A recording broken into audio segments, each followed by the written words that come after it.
abandoned by her own world. She never expected a human to save her. The pod hit the water wrong. It skipped twice across the surface like a stone and then sank, nose first, pulling Sierra down with it before the emergency seal broke and the cold ocean swallowed her whole. She clawed upward, her 4 fingers barely working, the blue blood already clouding the water around her left arm where the hull had sheared through her suit on impact. She broke the surface gasping, not because she needed oxygen the way humans did, but because the pressure change had stunned her secondary lungs and her body did not know what to do next. The ocean stretched in every direction. No land, no ship, no signal. She had been above this planet for 6 of its days, watching from the scout vessel as her delegation completed negotiations. She was not supposed to be here at all. She was a cartographer, not a diplomat. But the primary shuttle had developed a fault in its navigation coil, and the Council had asked her to take the backup pod to the surface to deliver the final treaty documents in person. She had agreed because she trusted her people. That was before she heard the transmission, before she understood that the treaty was a deception, and that the backup pod had been tampered with, and that no one on the Council was coming for her. The pod's emergency beacon had been disabled before she ever stepped inside it. She had checked when she was already falling through the atmosphere, and by then it was too late to do anything but brace for impact. The water was cold but not deadly, not to her. Her species handled cold well. What they did not handle well was blood loss, and her left arm was still seeping, the torn muscle twitching uselessly at her side. She pressed the arm against her torso and tried to think. She was approximately 40 kilometers from the nearest coastline, based on the orbital map she had memorized before descent. The current, as far as she could read it, was running northeast. That would carry her away from land, not toward it. She had no communicator. The pod had sunk with everything inside it. She had a utility knife in her suit pocket and a compressed air canister designed to inflate emergency flotation in the event of a water landing. She triggered it now, and a thin orange float ballooned around her waist, keeping her stable on the surface. The sun of this world was already past its midpoint. In a few hours it would be dark, and the water temperature would drop further. She could survive through the night, probably, but the morning would not be much better without fresh water and without treatment for her arm. She stared at the horizon and felt something she had not felt in a very long time. She felt alone, not just physically. She meant the kind of alone that lives behind the ribs and presses down on everything. Her own world had done this to her. Her own people had put her in this ocean and expected the sea to finish the job quietly. She floated. She waited. She did not cry because she had used up most of her self-pity somewhere between realizing the beacon was disabled and hitting the water. What was left was something harder and quieter, a determination to survive just long enough to make someone regret this. She heard the engine about 20 minutes later. It was a small vessel, low-sitting, the kind that humans used for what they called recreational fishing. A single engine, sputtering slightly like it needed maintenance.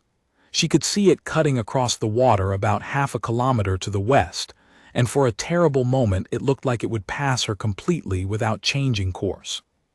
She raised her right arm and waved. It was a human gesture. She knew it because she had studied this world for 2 years before the delegation arrived.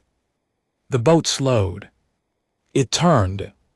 It came toward her, and she let herself feel exactly one small breath of relief before she locked the rest away and focused on staying conscious until it reached her.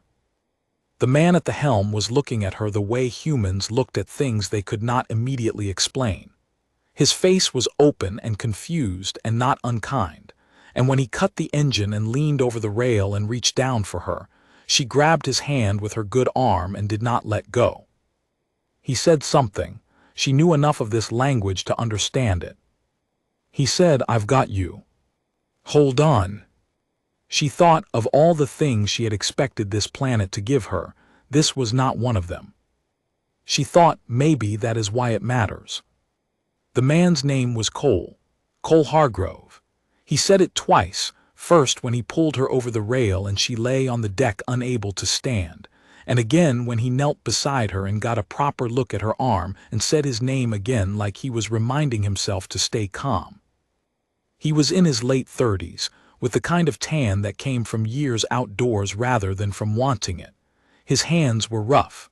There was a long, thin scar across the back of his right hand that looked old. He wore a faded green jacket over a gray shirt, and there was a tackle box near the stern that told her he had been out here doing exactly what the boat suggested. Fishing alone, early on a weekday, the way people did when they needed to not be around other people for a while.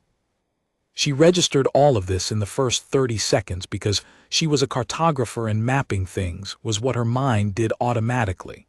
Even when her arm was half torn and her suit was soaked through, and the blood pooling on the deck was the wrong color, and she could see the exact moment Cole noticed that. He went still. Not afraid, just very, very still. "That's not," he started, and then stopped himself, and then seemed to make some kind of internal decision because he moved again. He opened a storage compartment beneath the bench seat and pulled out a first aid kit. He looked at her arm. He looked at the kit. He said, "I don't know if any of this will work on you." Sierra processed the language. Her translation implant was still functioning at least. "It may not," she said. Her accent was rough. She had practiced this language from recordings, not from conversation. The material, if it seals the wound and stops the pressure from dropping further, that is sufficient. Cole sat back on his heels. He was looking at her face now, at the secondary eyelids and the too wide jaw and the slight iridescence of her skin in the afternoon light. He was taking it in the way someone takes in a thing they know will change them once they accept it. "You speak English," he said. "Some not well." "You're doing fine." He opened the kit. "Can I touch your arm? I need to see how bad this is." She let him. He was careful, more careful than she expected, given that she was an alien bleeding on his boat and he had no training for this. He probed the edges of the wound with 2 fingers, not pressing hard, just mapping the damage, and she felt a strange recognition in that because it was the same thing she did with unfamiliar terrain. You learn the shape of something before you decide what to do with it. "The bone is intact," she said, because she could feel it. "The outer tissue is what is compromised." "Is your blood supposed to be this color?" "Yes." He accepted that without further comment, which she respected. He took a roll of compression bandage from the kit and wound it around her arm 3 times, firm and even, and the pressure slowed the bleeding immediately. It was not a proper treatment, but it was the right instinct, and it was helping. "How did you end up in the water?" he asked while he worked. She considered how much to say. "My transport failed. I went down approximately 40 kilometers from here." 40 kilometers, he looked up. "You swam 40 kilometers with this arm." "The current assisted, and I had a float." He glanced at the orange float still strapped around her waist. "Right." He tied off the bandage.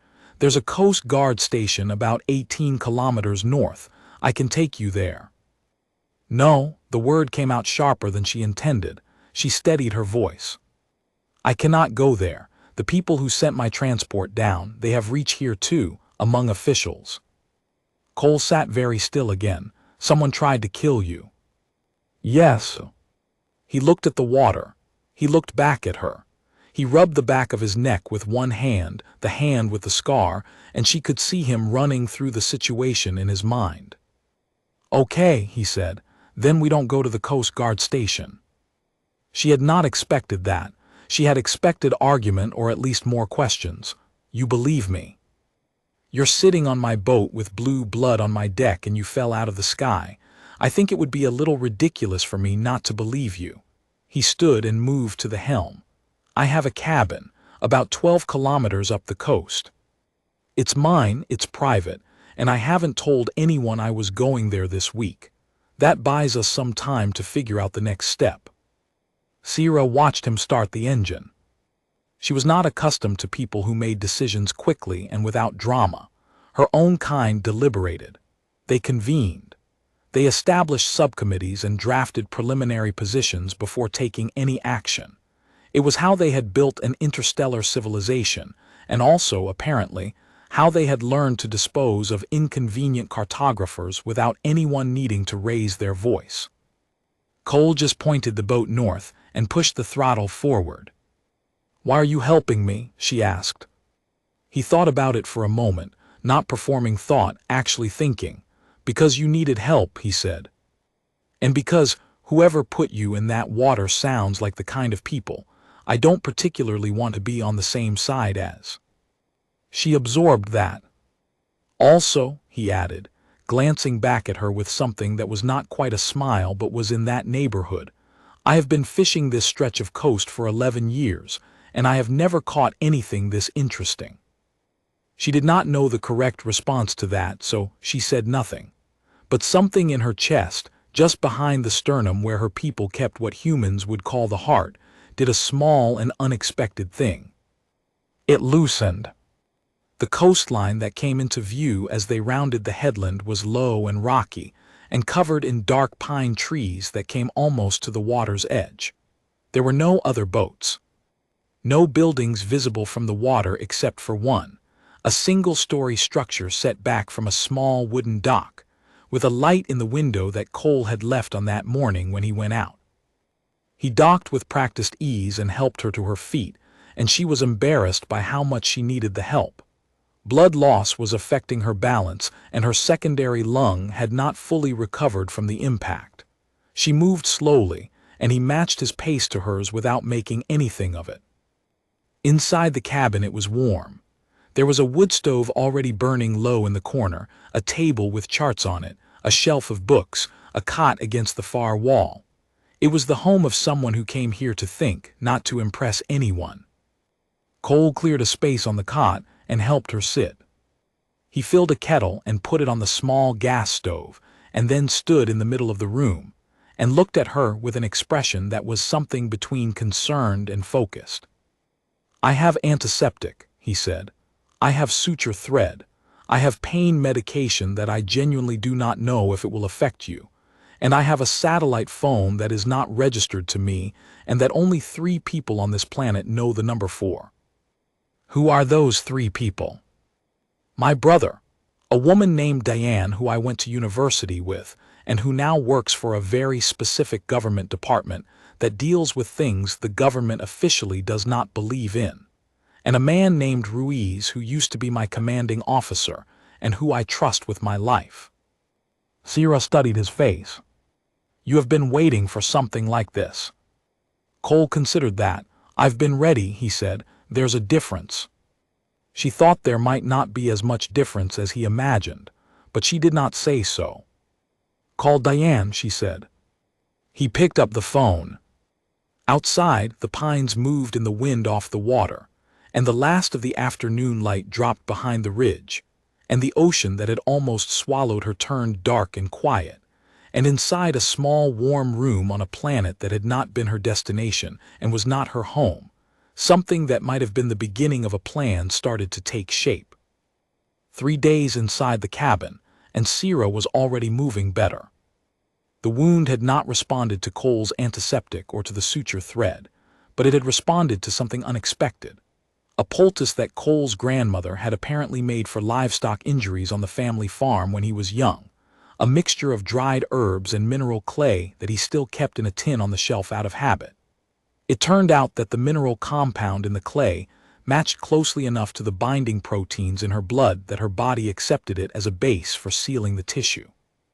The wound closed in less than 30 hours. He had not said anything triumphant about that.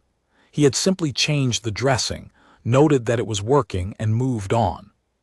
Diane arrived on the second evening, in a truck with no plates that she parked a kilometer down the road and walked the rest of the way. She was a compact woman in her mid-40s with short gray hair, and the eyes of someone who had spent a career watching things that unsettled her without allowing herself to be unsettled. She looked at Sierra for a long moment when she came through the door, then sat down at the table and opened a notebook. "Start from the beginning," she said, "not the crash before that." So Sierra told them. She told them about the Yeth delegation, which was the name her people used for the diplomatic mission. She told them about the treaty, which on its surface concerned mineral extraction rights in a system 3 light years from this one, but which in its deeper clauses contained provisions that would effectively give a faction within her government control over the trade routes used by 7 other civilizations, none of whom had been consulted. She told them about the council members who had built this quietly over 9 years, replacing or removing anyone who asked too many questions. She told them that she had been the one who found the buried clauses 2 months before the delegation left for Earth. She had reported it to her superior, a woman named Chorus, who had thanked her and told her the matter would be looked into. She had not known until the pod was falling that Chorus was one of them. Diane wrote without looking up.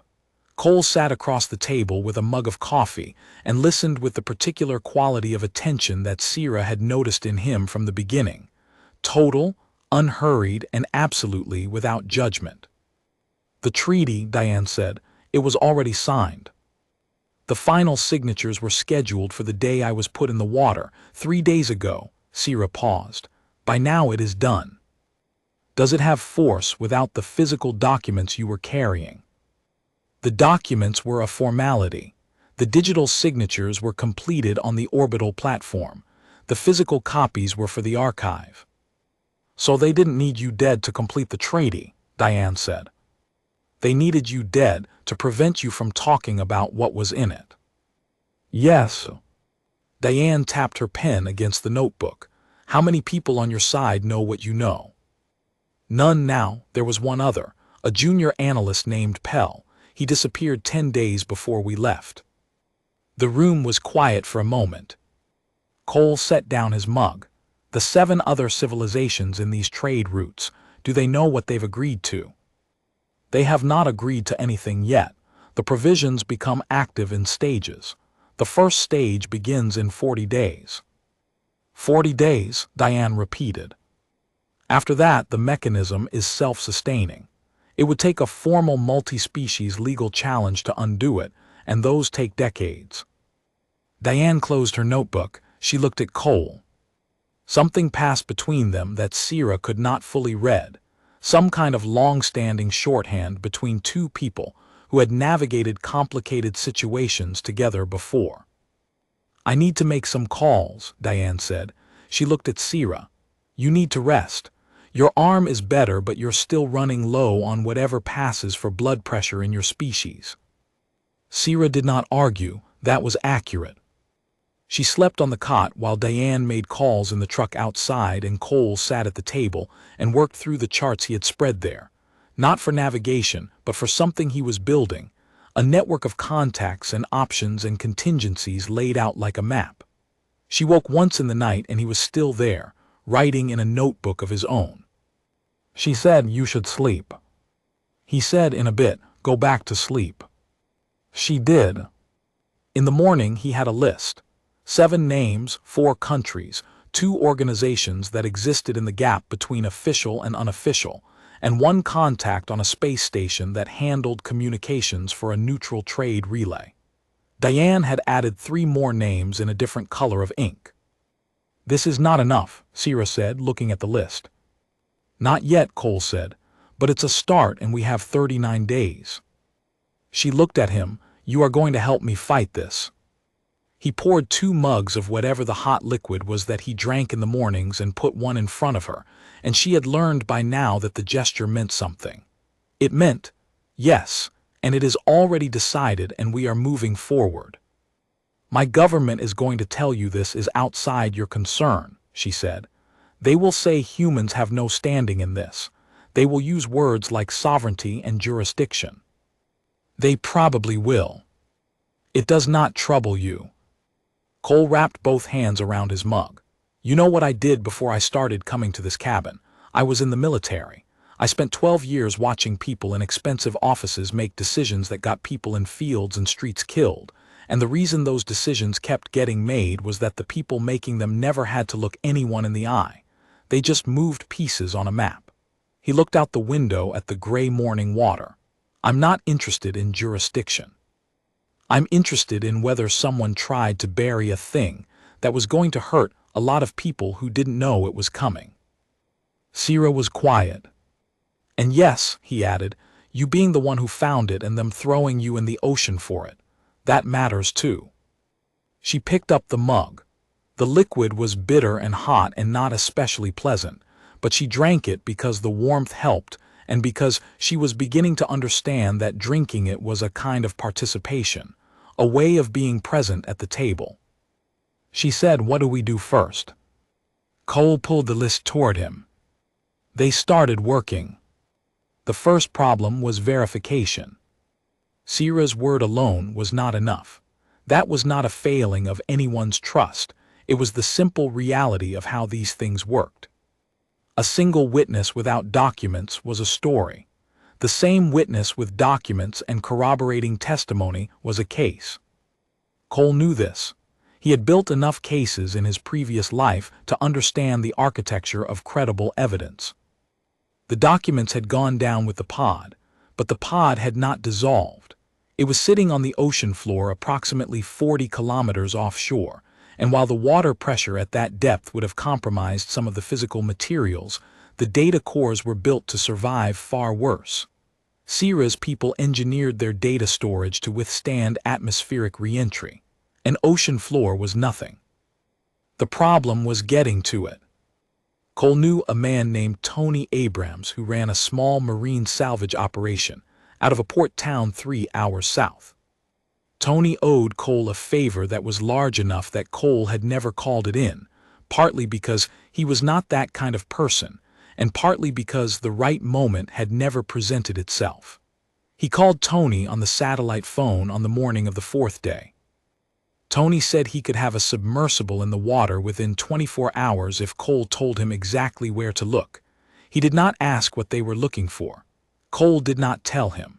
Tony had learned over the years that when Cole called, the less he knew the better he slept. While Tony prepared, Cole and Sierra worked on the second problem, translation. Even if they retrieved the data cores, the documents inside them were in her language, a written system that no human institution had fully decoded. There were rough translation matrices available, built by linguists who had been working with the delegation, but those were academic tools with gaps. They would not hold up under the kind of scrutiny this would need. Sierra could translate, but an alien telling people what her own documents said was not independent verification. This was where Diane's contact on the neutral trade relay became relevant.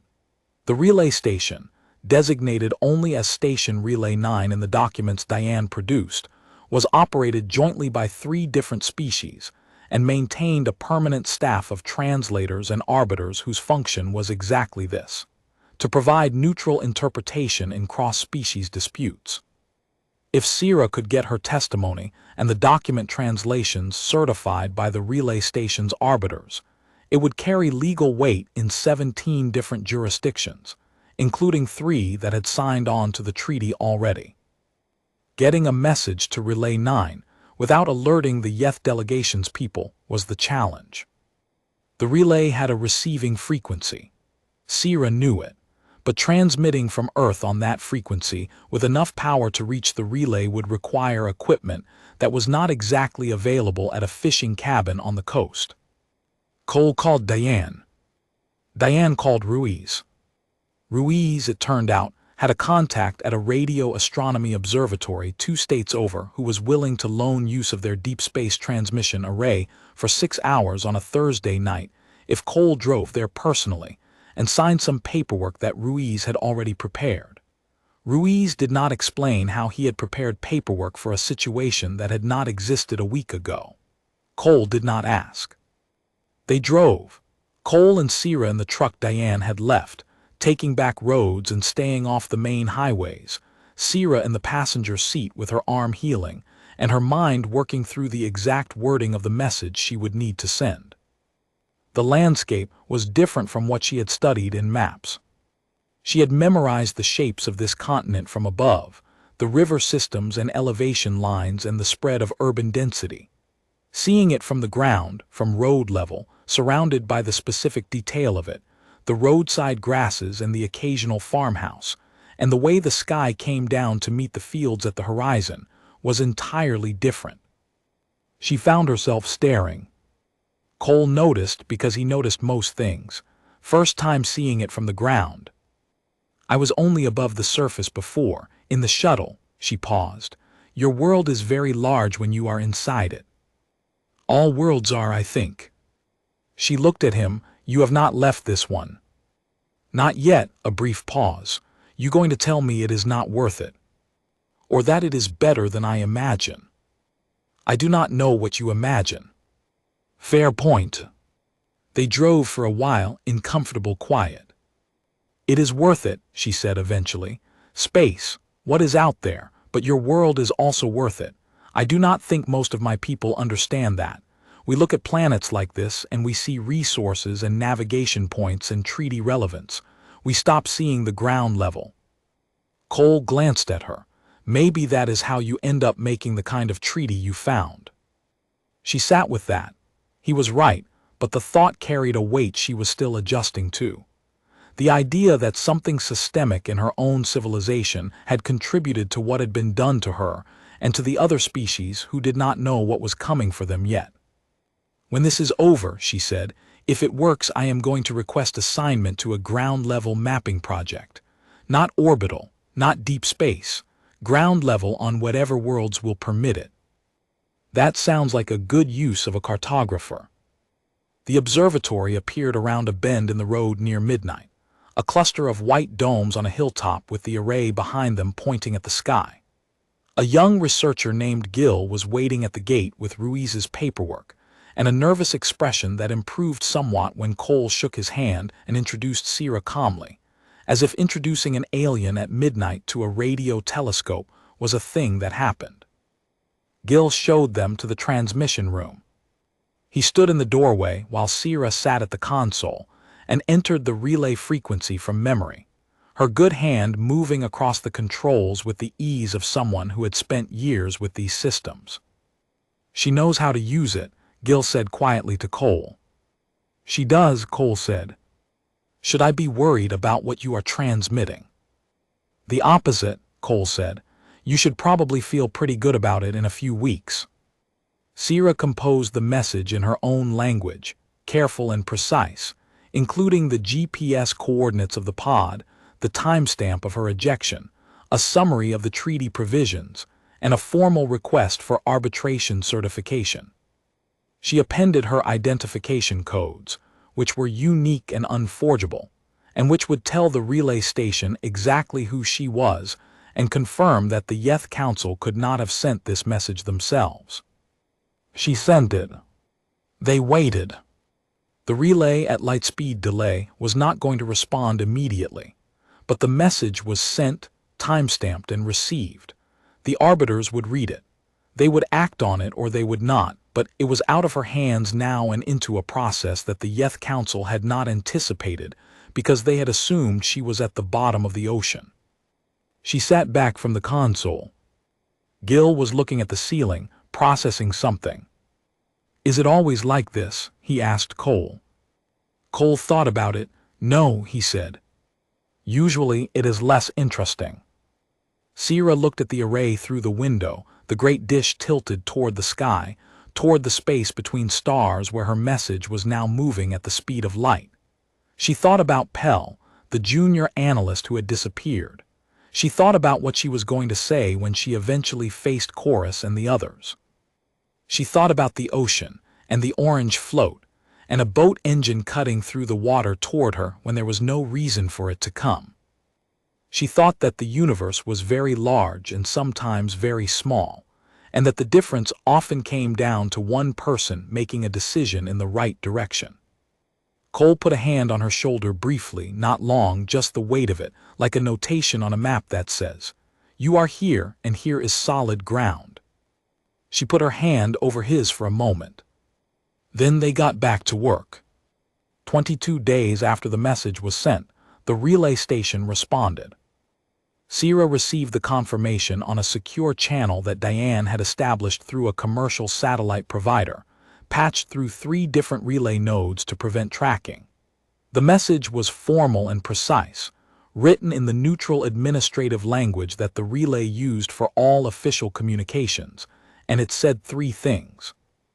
First, it confirmed that her identity codes were valid and her testimony was certified. Second, it confirmed that an emergency review panel had been convened under the Multi-Species Arbitration Protocol, a legal instrument that predated the current treaty by 60 years, and that superseded it in matters of undisclosed provisions.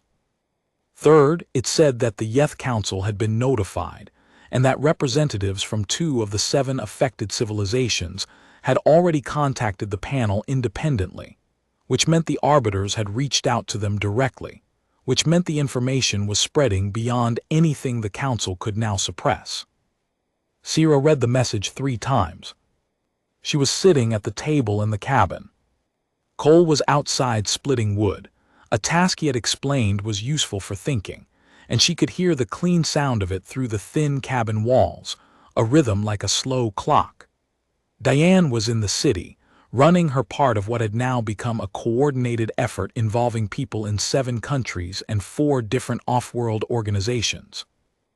Ruiz had come to the cabin the previous week and sat with Cole and Sierra for an entire afternoon, going through logistics with the methodical calm of a man who had spent decades planning complicated operations. He was a large man, quiet in the way that large, confident people sometimes were, and he had looked at Sierra on his arrival with the same kind of evaluating attention that Cole gave things, the kind that takes a proper account before it forms an opinion. He had said when he was leaving, "You picked a good planet to fall on." She had not known how to answer that. She had said, "I did not choose it." He had smiled slightly. That is usually how it works. She went to the door now and pushed it open and stepped outside into the cold air. Cole paused mid-swing and looked at her, and she held up the message on the small screen, and he set down the axe and came to read it. She watched his face. She had learned his face over these weeks. She knew the slight narrowing around his eyes that meant he was concentrating, and the way one side of his mouth moved before the other when he was working out whether something was good news or complicated news, and the small exhale through his nose that meant he had landed on an assessment. He made that exhale now. "The panel convened," he said. "Yes." "And the affected civilizations are talking." "Yes." He handed the screen back to her. He did not smile hugely or say anything loud. He just looked at the water for a moment, the gray morning water that she had floated on almost a month ago, and then he looked back at her with an expression that was quiet and steady and real. "Then it worked," he said.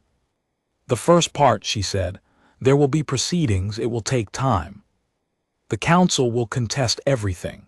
Some of them will argue that I fabricated the documents, that the recovery of the pod was staged, that the testimony is politically motivated. But they will be doing it in front of arbiters who have seen the documents and heard from the affected civilizations." "Yes." "And the documents do not lie." "No," she said, "they do not." Tony Abrams had recovered the pod on the 3rd day of the salvage operation, against odds that he had described in his characteristically flat way as not great but not impossible. The data cores had been intact. The documents had been transmitted directly to the relay panel, bypassing every channel that the council monitored. It had happened quietly and without any announcement, and no one had been there to watch it except Tony and his crew, and a seabird that had sat on the hull of the salvage vessel the entire time and seemed unimpressed. Sierra thought about Chorus. She thought about the moment she would face that accounting, if and when the proceedings brought it. She did not feel hatred exactly. She felt something colder and more precise. She felt the kind of clarity that came from understanding something fully, not just intellectually but down through the bone. She had been put in the water to disappear. She had not disappeared, and the reason she had not disappeared was standing 3 feet away, reading a confirmation message on a small screen with an exhale through his nose. "Cole," she said. He looked at her. "I want to tell you something." He waited. He was good at waiting. When I was in the water, she said, I had already decided that it was over, not that I would stop trying, but I had accepted that the probability of a good outcome was very low. I had no beacon. I had no communicator. I was 40 kilometers from land with a damaged arm and no way to tell anyone where I was. She paused. I had accepted that what my people did to me would probably succeed. But it didn't, Cole said. Because of a boat engine, she said. Because you were out there for a reason that had nothing to do with me, and you turned the boat. He was quiet for a moment. You waved, he said. You saw me and you waved. That was you. That was not nothing. It was a last effort. Most good things are. He picked up the axe and set it against the woodpile. The decision to try is still the decision. No one is going to tell you that was small. She thought about that. She thought about the 7 civilizations who were now, at this moment, reading documents they had not known existed, finding the clauses that had been hidden from them, understanding what had been quietly built around them without their knowledge or consent. She thought about what would come next, the legal arguments and the procedural challenges, and the long, slow work of undoing what 9 years of careful deception had built. It would not be clean, it would not be fast. Some of what had been done would hold, because that was the nature of complex legal instruments, and some of it would have to be fought piece by piece. But the mechanism would not activate in 40 days. The first stage would not proceed on schedule, because the panel had already issued a provisional suspension pending full review. That suspension had been the 3rd item in the message, and she had read it 3 times because she needed to be certain it was real. It was real. 40 days had become an open question instead of a countdown. She sat down on the step of the cabin doorway and looked at the water. The morning was very still. There was a bird out on the rocks, one of the gray and white ones that Cole had told her the name for and that she had immediately stored in the personal map she kept in her head. A small notation: this rock, this bird, this morning, this particular quality of light on this particular water. Cole sat beside her on the step, not close, not far, the right distance. What happens to you now? He said. I will need to return, eventually, when the proceedings require my testimony in person. She paused.